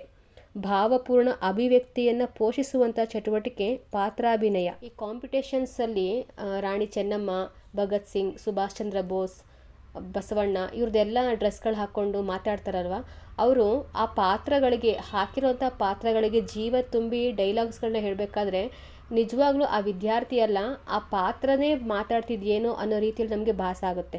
ಭಾವಪೂರ್ಣ ಅಭಿವ್ಯಕ್ತಿ ಅಂದರೆ ಅದೇ ಪಾತ್ರಾಭಿನಯ, ಆ ಪಾತ್ರದಲ್ಲಿ ಪರಕಾಯ ಪ್ರವೇಶ ಮಾಡೋವಂಥದ್ದು. ನೆಕ್ಸ್ಟ್ 24ನೇ ಪ್ರಶ್ನೆ, ಕ್ರಿಯಾ ಸಂಶೋಧನೆಯಲ್ಲಿನ ಪೂರ್ವ ಮತ್ತು ಉತ್ತರ ಪರೀಕ್ಷೆಗಳು ಕ್ರಮವಾಗಿ ಈ ಉದ್ದೇಶ ಹೊಂದಿರುತ್ತದೆ: ಸಾಧನ ಮತ್ತು ನೈದಾನಿಕ ಪರೀಕ್ಷೆ. 25ನೇ ಪ್ರಶ್ನೆ, ಭಾಷಾ ಪಾಠ ಯೋಜನೆಯಲ್ಲಿ ಗಮನಿಸಬೇಕಾದ ಅತಿ ಮುಖ್ಯ ಅಂಶ: ಲಭ್ಯವಿರುವ ಕಾಲಕ್ಕೆ ಅಗತ್ಯ ಪಠ್ಯ ವಿಷಯಗಳನ್ನು ಆಯ್ಕೆ ಮಾಡುವುದು, ಆಯ್ಕೆ ಪಠ್ಯದ ಬೋಧನಾಂಶಗಳನ್ನು ಕ್ರಮಬದ್ಧವಾಗಿ ಪಟ್ಟಿ ಮಾಡುವುದು, ಉದ್ದೇಶ ಸಾಧನೆಗೆ ಯುಕ್ತ ರಚನಾತ್ಮಕ ಚಟುವಟಿಕೆಗಳನ್ನು ಒದಗಿಸುವುದು, ಅಂದಿನ ಪಠ್ಯಗಳಿಗೆ ಸೂಕ್ತ ಮನೆಗೆಲಸ ನಿರೂಪಿಸಿ ಏರ್ಪಡಿಸುವುದು. ಪ್ರಶ್ನೆ, ಭಾಷಾ ಪಾಠ ಯೋಜನೆಯಲ್ಲಿ ಗಮನಿಸಬೇಕಾದ ಅತಿ ಮುಖ್ಯ ಅಂಶ ಏನು ಅಂದರೆ ಎಷ್ಟು ಸಮಯ ಕೊಟ್ಟಿದ್ದಾರೆ, ಲಭ್ಯವಿರುವಂಥ ಕಾಲಕ್ಕೆ ಅಗತ್ಯ ಪಠ್ಯ ವಿಷಯಗಳನ್ನು ಆಯ್ಕೆ ಮಾಡಿಕೊಂಡು ಈ ಪಾಠ ಯೋಜನೆಯನ್ನು ತಯಾರು ಮಾಡ್ಕೊಬೇಕು. ಆಪ್ಷನ್ 1 ಸರಿಯಾಗಿರುವಂಥ ಉತ್ತರ. ನೆಕ್ಸ್ಟ್, ತರಗತಿಗಳಲ್ಲಿ ಬಹುಭಾಷಾ ಬಳಕೆಯು ಬೀರುವ ಪರಿಣಾಮ ಏನು ಅಂತ ಕೇಳಿದ್ದಾರೆ. ಮಕ್ಕಳ ಸಂವಹನ ಅವಕಾಶಗಳನ್ನು ಕಸಿಯುತ್ತದೆ, ಮಾತೃಭಾಷೆಯ ಕಲಿಕೆಗೆ ದೊಡ್ಡ ತಡೆಯಾಗುತ್ತದೆ, ಮಕ್ಕಳ ನಡುವಿನ ಅಂತರ್ ಸಂಬಂಧಗಳು ದುರ್ಬಲಗೊಳ್ಳುತ್ತವೆ, ಭಾಷಾ ಸಾಮರಸ್ಯವನ್ನು ಮೂಡಿಸುತ್ತದೆ. ತರಗತಿಯಲ್ಲಿ ಬಹುಭಾಷಾ ಬಳಕೆಯು ಬೀರುವ ಪರಿಣಾಮ ಏನು ಅಂದರೆ ಭಾಷಾ ಸಾಮರಸ್ಯವನ್ನು ಮೂಡಿಸುತ್ತದೆ, ಯಾವುದೇ ಕಲಿಕೆಗೆ ತಡೆಯುಂಟು ಮಾಡೋದಿಲ್ಲ, ಮತ್ತು ಮಕ್ಕಳ ಸಂವಹನ ಅವಕಾಶಗಳನ್ನು ಕಿತ್ಕೊಳ್ಳೋದಿಲ್ಲ, ಮಕ್ಕಳ ನಡುವೆ ಅಂತರ್ ಸಂಬಂಧವನ್ನು ಕೂಡ ಸೃಷ್ಟಿ ಮಾಡೋದಿಲ್ಲ. ಬಹುಭಾಷಾ ಬಳಕೆಯಿಂದ ಮಕ್ಕಳಲ್ಲಿ ಜ್ಞಾನಾರ್ಜನೆ ಹೆಚ್ಚಾಗುತ್ತೆ, ಪದಭಂಡಾರ ಹೆಚ್ಚಾಗುತ್ತೆ ಹೊರತು ಯಾವುದೇ ರೀತಿಯಾದಂತಹ ದೋಷವೂ ಇಲ್ಲ. ನೆಕ್ಸ್ಟ್ 27ನೇ ಪ್ರಶ್ನೆ, ಮೌಲ್ಯಮಾಪನದಲ್ಲಿ ವ್ಯಾಪಕತೆ ಗುಣವನ್ನು ಪ್ರತಿಬಿಂಬಿಸುವ ಅಂಶ ಯಾವುದು ಅಂತ ಕೇಳಿದರೆ ಆಪ್ಷನ್ 1 ಪಠ್ಯ ವಿಷಯಗಳ ಕಲಿಕೆಯನ್ನು ಆಳವಾಗಿ ಪರೀಕ್ಷಿಸುವುದು, ತರಗತಿಯ ಎಲ್ಲ ಮಕ್ಕಳ ಕಲಿಕೆಯನ್ನು ಸಾರ ಸಂಗ್ರಹಿಸಿ ಪರೀಕ್ಷಿಸುವುದು, ವಿದ್ಯಾರ್ಥಿಗಳ ಪಠ್ಯ ಕಲಿಕೆಯಲ್ಲಿನ ದೋಷಗಳನ್ನು ಪತ್ತೆ ಹಚ್ಚುವುದು, ಪಠ್ಯ ಹಾಗೂ ಸಹಪಠ್ಯಗಳ ಕ್ಷೇತ್ರಗಳಲ್ಲಿನ ಸಾಮರ್ಥ್ಯಗಳನ್ನು ಮೌಲ್ಯೀಕರಿಸುವುದು. ಆಪ್ಷನ್ 4 ಸರಿಯಾಗಿರುವಂಥ ಉತ್ತರ. ಪಠ್ಯ ಹಾಗೂ ಸಹಪಠ್ಯ ಕ್ಷೇತ್ರಗಳಲ್ಲಿನ ಸಾಮರ್ಥ್ಯಗಳನ್ನು ಮೌಲ್ಯೀಕರಿಸುವುದು. ನೆಕ್ಸ್ಟ್ 28ನೇ ಪ್ರಶ್ನೆ, ಪಠ್ಯಾಧಾರಿತ ಚರ್ಚೆಯಲ್ಲಿ ವಿದ್ಯಾರ್ಥಿಯು ಪ್ರದರ್ಶಿಸುವ ಉತ್ತಮ ಅಭಿವ್ಯಕ್ತಿಗೆ ಇದು ಆಧಾರವಾಗಿರುತ್ತದೆ. ಸರಿಯಾಗಿರುವಂಥ ಉತ್ತರ ಆಪ್ಷನ್ ಡಿ. ಆಪ್ಷನ್ 4 ಓದಿ ಗ್ರಹಿಸುವ ಮತ್ತು ನಿರೂಪಿಸುವ ಕೌಶಲ. 29ನೇ ಪ್ರಶ್ನೆ, ವಿದ್ಯಾರ್ಥಿಗಳ ಸಮಗ್ರ ಶೈಕ್ಷಣಿಕ ಸಾಧನೆಯನ್ನು ಉತ್ತೇಜಿಸುವಲ್ಲಿ ಭಾಷಾ ಶಿಕ್ಷಕರಿಗೆ ಹೆಚ್ಚು ಅವಕಾಶಗಳಿರುತ್ತವೆ. ಈ ಹೇಳಿಕೆ ಧ್ವನಿಸುವ ಅರ್ಥ: ವಿದ್ಯಾರ್ಥಿಗಳ ಸಮಗ್ರ ಶೈಕ್ಷಣಿಕ ಸಾಧನೆಯನ್ನು ಉತ್ತೇಜಿಸುವಲ್ಲಿ ಭಾಷಾ ಶಿಕ್ಷಕರಿಗೆ ಹೆಚ್ಚು ಅವಕಾಶಗಳಿರುತ್ತವೆ? ಈ ಪ್ರಶ್ನೆಗೆ ಸರಿಯಾಗಿರುವಂಥ ಉತ್ತರ ಭಾಷಾ ಶಿಕ್ಷಕ ಬೆಳೆಸುವ ಭಾಷಾ ಪ್ರಭುತ್ವವು ಇತರೆಲ್ಲ ವಿಷಯಗಳ ಕಲಿಕೆಗೆ ನೆರವಾಗುತ್ತದೆ. 30ನೇ ಪ್ರಶ್ನೆ, ಭಾಷಾ ಬೋಧನಾ ಸಂದರ್ಭದಲ್ಲಿ ಭಾಷಾ ಕಲಿಕೆಯನ್ನು ಅನುಕೂಲಿಸುವ ಉತ್ತಮ ವಿಧಾನ ಯಾವುದು ಅಂತ ಕೇಳಿದ್ದಾರೆ. ಸರಿಯಾಗಿರುವಂಥ ಉತ್ತರ ಆಪ್ಷನ್ 4, ಭಾಷಾ ಬೋಧನೆಗಳಿಗೆ ಪರಿಹಾರ, ಉತ್ತಮಾಂಶಗಳಿಗೆ ಪುಷ್ಟೀಕರಣ ನೀಡುವಂಥದ್ದು. ನೆಕ್ಸ್ಟ್ 31ನೇ ಪ್ರಶ್ನೆ, ಕವಿರಾಜ ಮಾರ್ಗಕಾರ ಕುಡಿಯುವ ಹಾಲಿಗೆ ಮಜ್ಜಿಗೆಯ ತೊಟ್ಟುಗಳನ್ನು ಬೆರೆಸಿದ ಹಾಗೆ ಎಂದು ಅಲ್ಲಗಳೆದುದು ಅರಿಸಮಾಸ ಪ್ರಯೋಗಕ್ಕೆ. 32ನೇ ಪ್ರಶ್ನೆ, ತುಪ್ಪ, ಪೊಟ್ಟೆ ಎಂಬ ನಾಮಪದಗಳು ಕಂಡುಬರುವುದು ಗಾಥಾ ಸಪ್ತಸತಿಯಲ್ಲಿ. 33ನೇ ಪ್ರಶ್ನೆ, ಕನ್ನಡದ ಪ್ರಾಚೀನತೆಗೆ ಸಂಬಂಧಿಸಿದಂತೆ ಶಿಲಪ್ಪಾದಿಗಾರಂ ಎಂಬ ತಮಿಳು ಕೃತಿಯಲ್ಲಿ ಲಭ್ಯವಾಗಿರುವುದು. ತಮಿಳು ಕೃತಿನಲ್ಲಿ ನಮ್ಮ ಕನ್ನಡಿಗರ ಬಗ್ಗೆ ಕರುನಾಡರ್ ಅಂತ ಸಂಬೋಧಿಸಿದ್ದಾರೆ ಅಲ್ವಾ, ಅದು ಎಲ್ಲಿ ಅಂದರೆ ಕನ್ನಡ ಜಾನಪದ ಕುಣಿತದ ಹಾಡು ಅನ್ನೋದು ಈ ತಮಿಳು ಕೃತಿಯಲ್ಲಿ ಉಲ್ಲೇಖ ಇದೆ. ಈ ಒಂದು ಕುಣಿತದ ಹಾಡಿನಲ್ಲೇನೆ ಕರುನಾಡರ್ ಅಂತ ಸಂಬೋಧನೆ ಮಾಡಿರುವಂಥದ್ದು. ನೆಕ್ಸ್ಟ್ 34ನೇ ಪ್ರಶ್ನೆ, ನಾಡೋಳ್ ಎಂಬುದು ಈ ಕನ್ನಡ ರೂಪ. ನಾಡೋಳ್ ಉಳ್ ಅಂತ ಇದೆ, ಹಳಗನ್ನಡದ ಸಪ್ತಮಿ ವಿಭಕ್ತಿ ಪ್ರತ್ಯಯ ಇದು. ನಾಡುಳ್ ಅಂತ ಇದ್ದಿದ್ರೆ ಉಳ್ ಅನ್ನೋದು ಅದು ಪೂರ್ವದ ಹಳಗನ್ನಡಕ್ಕೆ ಸಂಬಂಧಪಟ್ಟಿರುವಂತಹ ಸಪ್ತಮಿ ವಿಭಕ್ತಿ ಪ್ರತ್ಯಯ. ಇನ್ನು ಹೊಸಗನ್ನಡದಲ್ಲಿ ಗೊತ್ತಿದೆ ರಾಮನಲ್ಲಿ, ಅಲ್ಲಿ ಅನ್ನೋದು ಹೊಸಗನ್ನಡದ ಸಪ್ತಮಿ ವಿಭಕ್ತಿ ಪ್ರತ್ಯಯ. ಉಳ್, ಒಳ್, ಅಲ್ಲಿ. ನೆಕ್ಸ್ಟ್ 35ನೇ ಪ್ರಶ್ನೆ, ಕೆಳಗಿನ ಕೃತಿ ಮತ್ತು ಅವುಗಳ ಸ್ವರೂಪಕ್ಕೆ ಸಂಬಂಧಿಸಿದಂತೆ 1 ಮತ್ತು 2ನೇ ಪಟ್ಟಿಗೆ ಹೊಂದಿಸಿ ಸರಿಯಾದ ಹೊಂದಿಕೆಯನ್ನು ಸಂಕೇತಗಳಿಂದ ಗುರುತಿಸಿ ಅಂತ ಕೊಟ್ಟಿದ್ದಾರೆ. ಹರಿಬದೆಯ ಧರ್ಮ ಅನ್ನೋದು ಸಾಂಗತ್ಯ, ಮಿತ್ರವಿಂದ ಗೋವಿಂದ ಅದು ನಾಟಕ, ರಾಮಾಶ್ವಮೇಧ ಗದ್ಯ, ರಾಜಶೇಖರ ವಿಳಾಸ ಚಂಪು ಕಾವ್ಯ. ಆಪ್ಷನ್ 3 ಸರಿಯಾಗಿರುವಂಥ ಉತ್ತರ. ನೆಕ್ಸ್ಟ್ 36ನೇ ಪ್ರಶ್ನೆ, BM ಶ್ರೀಯವರು ವಿವೇಚಿಸಿದ ಕನ್ನಡ ಸಾಹಿತ್ಯ ಚರಿತ್ರೆಯ ವಿಭಾಗ ಕ್ರಮ. ಅವರು ಕನ್ನಡ ಕೈಪಿಡಿ ಅನ್ನೋ ಕೃತಿಯಲ್ಲಿ ಆರಂಭ ಕಾಲ, ಮತಪ್ರಾಬಲ್ಯ ಕಾಲ, ನವೀನ ಕಾಲ ಅಂತ ಹೇಳ್ಕೊಂಡಿದ್ದಾರೆ. ಆಪ್ಷನ್ 1 ಸರಿಯಾಗಿರುವಂಥ ಉತ್ತರ. ಪಂಪ ಪೂರ್ವಯುಗ, ಪಂಪ ಯುಗ, ಹಾಗೆ ಬಸವಯುಗ, ಕುಮಾರವ್ಯಾಸ ಯುಗ ಅಂತ ಇದೆಯಲ್ವಾ. ಬಸವಯುಗನ ನೆನಪಲ್ಲಿ ಇಟ್ಕೊಳ್ಳಿ. ಬಸವಯುಗ ಅಂತ ಬಂತು ಅಂದರೆ ನೀವು ರಂಶ್ರೀ ಮುಗುಳಿಯವರಿಗೆ ಹಾಕಬೇಕು. ಈ ಬಸವಯುಗ ಜಾಗದಲ್ಲಿ ಹರಿಹರ ಯುಗ ಅಂತ ಏನಾದ್ರು ಬಂದಿತ್ತು ಅಂದರೆ ಅದು ತಸು ಶಾಮರಾಯರು ಕೊಟ್ಟಿರುವಂತಹ ವಿಭಾಗೀಕರಣ. ಈ ಜೈನ ಯುಗ, ವೀರಶೈವ ಯುಗ, ಬ್ರಾಹ್ಮಣ ಯುಗ ಇದನ್ನು ಕಿಟ್ಟೇಲ್ ಅವರು ಕೊಟ್ಟಿರುವಂಥದ್ದು ಮತ ಮತ್ತು ಭಾಷೆಯ ದೃಷ್ಟಿಯಿಂದ. ನೋಡಿ, ಮತಪರವಾಗಿರುವಂತಹ ವಿವೇಚನೆಯನ್ನು ಆರ್ ನರಸಿಂಹಾಚಾರ್ಯ ಅವರು ಮಾಡ್ತಾರೆ. ಜೈನ ಯುಗ, ವೀರಶೈವ ಯುಗ, ವೈಷ್ಣವ ಯುಗ ಅಂತ. ಅವ್ರು ಆದಮೇಲೆ ಮಾಡುವಂಥದ್ದೇ ಕಿಟ್ಟೇಲ್ ಅವರು ಮತ ಮತ್ತು ಭಾಷೆಯನ್ನು ಆಧರಿಸ್ಕೊಂಡು. ಮತ್ತು ತೀತಾ ಶರ್ಮಾ ಅವರು ಕ್ಷಾತ್ರಯುಗ, ಮತಪ್ರಚಾರಕ ಯುಗ, ಸಾರ್ವಜನಿಕ ಯುಗ ಮತ್ತು ಆಧುನಿಕ ಯುಗ ಅಂತ ಹೇಳ್ತಾರೆ. ಈ ವಿಭಾಗೀ ಕ್ರಮದಲ್ಲಿ ಒಂದಲ್ಲ ಒಂದು ಪ್ರಶ್ನೆ ಬಂದೇ ಬರುತ್ತೆ. ಯಾವ್ದಾದ್ರು ಒಂದು ಟ್ರಿಕ್ಸ್ ಮಾಡಿಕೊಂಡು ನೆನಪಲ್ಲಿ ಇಟ್ಕೊಳ್ಳಿ. ನೆಕ್ಸ್ಟ್ 37ನೇ ಪ್ರಶ್ನೆ, ಪಸರಿಪ ಕನ್ನಡ ಕೊಡೆಯ ನೋರ್ವನೇ ಸತ್ಕವಿ ಪಂಪ ನಾವಗಂ ಎಂದು ಸಾರಿದವನು ನಾಗರಾಜ. 38ನೇ ಪ್ರಶ್ನೆ, ಅಮೃತಮತಿಯ ಚಿತ್ರಣವಿರುವಂತಹ ಜನ್ನನ ಕೃತಿ ಯಾವುದು ಅಂತ ಕೇಳಿದರೆ ಅಮೃತಮತಿ, ಯಶೋಧರ ಚರಿತೆ. ಪೂರ್ವ ಪುರಾಣ ಇದೆಯಲ್ವಾ, ಜಿನಸೇನಾಚಾರ್ಯರ ಪೂರ್ವ ಪುರಾಣ ಆದಿಪುರಾಣಕ್ಕೆ ಆಕಾರ ಗ್ರಂಥ ಅದು. ಅನುಭವ ಮುಕುರ, ಅನಂತನಾಥ ಪುರಾಣ, ಜನ್ನನ ಮತ್ತೆರಡು ಕೃತಿಗಳು. ನೆಕ್ಸ್ಟ್ 39ನೇ ಪ್ರಶ್ನೆ, ವಾಗ್ದೇವಿಯ ಭಂಡಾರದ ಮುದ್ರೆಯನ್ನೊಡೆದ ಎಂಬ ಪ್ರಸಿದ್ಧ ವಾಕ್ಯವು ಈ ಕೃತಿಯಲ್ಲಿ ಕಂಡುಬರುತ್ತದೆ. ಸಾಹಸ ಭೀಮ ವಿಜಯ ಅಥವಾ ಗದಾಯುದ್ಧ. 40ನೇ ಪ್ರಶ್ನೆ, ಉದರ ವೈರಾಗ್ಯವೇದು ನಮ್ಮ ಪದುಮನಾಭನಲ್ಲಿ ಲೇಷ ಬಕುತಿ ಇಲ್ಲ ಕೀರ್ತನೆಯ ಸಾಲು ಇವರದು, ಪುರಂದರದಾಸರದು. 41ನೇ ಪ್ರಶ್ನೆ, ವಿಕ್ರಮಾರ್ಜುನ ಕಾವ್ಯದ ಸ್ವರೂಪ ಯಾವುದು ಅಂತ ಕೇಳಿದರೆ ಚಂಪು ಕಾವ್ಯ. ಮುಂದಿನ ಪ್ರಶ್ನೆ, ಕನ್ನಡ ಸಾಹಿತ್ಯದ ಮೊದಲ ಕವಿಯತ್ರಿ ಅಕ್ಕ ಮಹಾದೇವಿ. 43ನೇ ಪ್ರಶ್ನೆ, ಇವರು ಹೊಸಗನ್ನಡದ ಮುಂಗೋಳಿ, ಮುದ್ದಣ್ಣ ಕವಿ. ಹೇರಳವಾಗಿ ವೀರಶೈವ ಶರಣರ ಕಾವ್ಯಾತ್ಮ ಚರಿತ್ರೆಗಳನ್ನು ಬರೆದ ಶಿವಕವಿ ಯಾರು ಅಂತ ಅಂದರೆ ಹರಿಹರ ಕವಿ. 45ನೇ ಪ್ರಶ್ನೆ, ವಚನಗಳ ರಚನೆಯಲ್ಲಿ ಅಭಿನಂದನಾರ್ಹವಾದ ಗುಜರಾತಿ ಮೂಲದ ವಚನಕಾರ ಆದಯ್ಯ. 46ನೇ ಪ್ರಶ್ನೆ, ಭೂಮಿಗೆ ಬಿದ್ದ ಬೀಜ, ಎದೆಗೆ ಬಿದ್ದ ಅಕ್ಷರ ಇಂದಲ್ಲ ನಾಳೆ ಫಲ ಕೊಡುವುದು. ಈ ಹೇಳಿಕೆಯನ್ನು ದೇವನೂರು ಮಹಾದೇವ ಅವರು ಬರೆದಿರುವಂಥದ್ದು. ಈ ಹೇಳಿಕೆಯನ್ನು ಸಾಕ್ಷರತೆಗೋಸ್ಕರ ಬರೆದಿರುವಂಥದ್ದು. ಆಪ್ಷನ್ 3 ಸರಿಯಾಗಿರುವಂಥ ಉತ್ತರ. 47ನೇ ಪ್ರಶ್ನೆ, ಭಾರತಿ ಎಂಬ ಕನ್ನಡ ದಿನಪತ್ರಿಕೆಯನ್ನು ಪ್ರಾರಂಭಿಸಿದವರು DVG ಅವರು. 48ನೇ ಪ್ರಶ್ನೆ, ಚಿತ್ರಾಂಗದ ಖಂಡಕಾವ್ಯದ ಕರ್ತೃ KV ಪುಟ್ಟಪ್ಪ. 49, ಬಕುಳದ ಹೂಗಳು ಕವನ ಸಂಕಲನದ ಕರ್ತೃ ಯಾರು ಅಂತ ಕೇಳಿದರೆ ಸರಿಯಾಗಿರುವಂಥ ಉತ್ತರ ಸೂರಂ ಯಕ್ಕುಂಡಿ. ಸಿದ್ಧಲಿಂಗಯ್ಯನವರ ಊರುಕೇರಿ ಕೃತಿಯು ಈ ಸಾಹಿತ್ಯ ಪ್ರಕಾರದಲ್ಲಿದೆ. ಇದು ಇವರ ಆತ್ಮಚರಿತ್ರೆ ಆಗಿರುತ್ತೆ. ಈ ಕೆಳಗಿನ 1 ಮತ್ತು 2 ಪಟ್ಟಿಯನ್ನು ಹೊಂದಿಸಿ ಸಂಕೇತಗಳಿಂದ ಆಯ್ಕೆ ಮಾಡಿ. ಸಾರಾ ಅಬೂಬಕರ್, ಚಂದ್ರಗಿರಿಯ ತೀರದಲ್ಲಿ. ವೈದೇಹಿ, ಕ್ರೌಂಚ ಪಕ್ಷಿಗಳು. TB ಲಲಿತಾ ನಾಯಕ್, ನೆಲೆಬೆಲೆ. ತ್ರಿವೇಣಿ, ಸಮಸ್ಯೆಯ ಮಗು.